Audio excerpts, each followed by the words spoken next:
सभी का कल्याण चाहने वाले हैं। लेकिन हिरण्यकशिपु नहीं मानता, क्रोधित होकर कहता है, शुक्राचार्य के 2 पुत्रों से, षंड और अमर्क से, इसको गुरुकुल में, आश्रम में ले जाओ, असुर गुरुकुल में ले जाओ और शिक्षा प्रदान करो कि भगवान कौन है। प्रहलाद महाराज को असुरों के, नास्तिकों के गुरुकुल में ले जाया गया। वहां पर शिक्षा दी गई कि देखो बेटा प्रहलाद, विष्णु भगवान नहीं है, भगवान तो हिरण्यकशिपु महाराज हैं। बोले हिरण्यकशिपु महाराज की। तो यहाँ पर समझ में आ गया कितने हिरण्यकशिपु के भक्त हैं।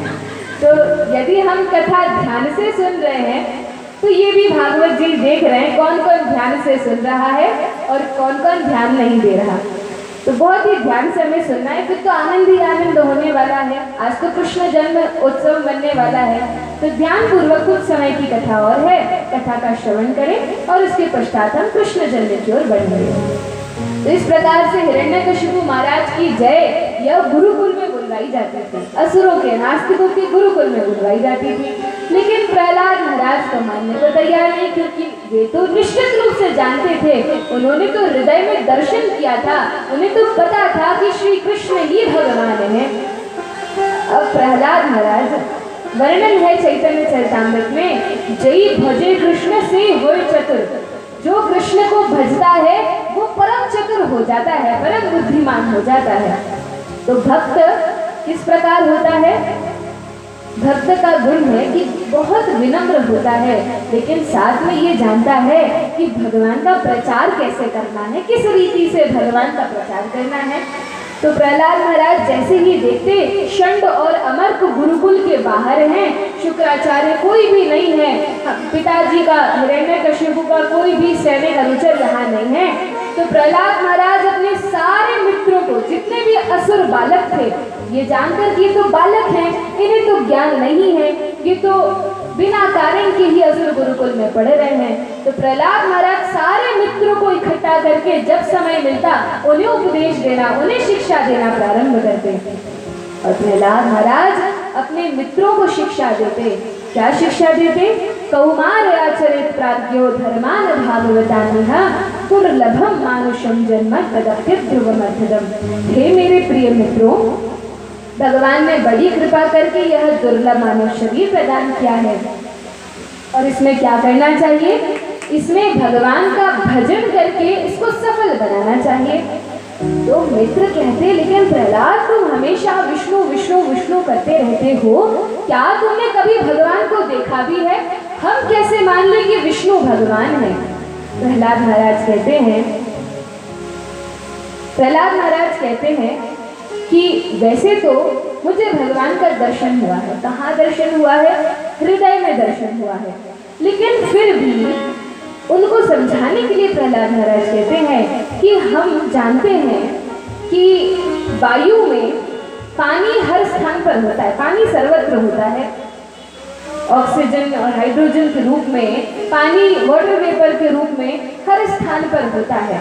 लेकिन यदि किसी को प्यास लगे तो क्या हवा में से पानी, नमी के रूप में जो पानी है वायु में, क्या अपनी प्यास बुझा सकता है? नहीं। यदि किसी को प्यास लगी है तो एक ग्लास में पानी भरकर उसको लाकर दिया जाए तब प्यास बुझेगी, हवा में से पानी पीकर प्यास नहीं बुझा सकता। इसी प्रकार से शंकर जी कहते हैं, हे पार्वती, हरि व्यापक सर्वत्र समाना, प्रेम के प्रकट होगी न जाना। हरि तो हर स्थान पर समान रूप से व्याप्त है, लेकिन यदि दर्शन करना है, यदि प्रकट करना है तो कैसे प्रकट होंगे? प्रेम से प्रकट होंगे न जाना। तो प्रहलाद महाराज कहते हैं, भगवान इतने बड़े हैं, अनंत कोटि ब्रह्मांड नायक हैं। यदि तुम कहोगे कि यदि भगवान है तो हमें दर्शन देकर बताएं, तो भगवान दर्शन नहीं देंगे। भगवान की क्या अटकेगी कि वो दर्शन देने आएंगे? लेकिन यदि कोई भक्त प्रेम पूर्वक नाम संकीर्तन करते हुए पुकारेगा तो भगवान अवश्य प्रकट हो जाएंगे। अच्छा, यदि प्रेम से पुकारेंगे तो प्रकट होंगे, अवश्य प्रकट होंगे। लेकिन प्रेम को हृदय में लाने के लिए, प्रेम की अवस्था तक पहुंचने के लिए हमें पुण्यार्जन करना पड़ेगा। जितने पाप हैं उन्हें हटाना पड़ेगा, हृदय को शुद्ध और विमल करना पड़ेगा। काम, क्रोध, लोभ, मोह, मद, मात्सर्य, ये जो विकार हृदय में है इनको हटाना पड़ेगा।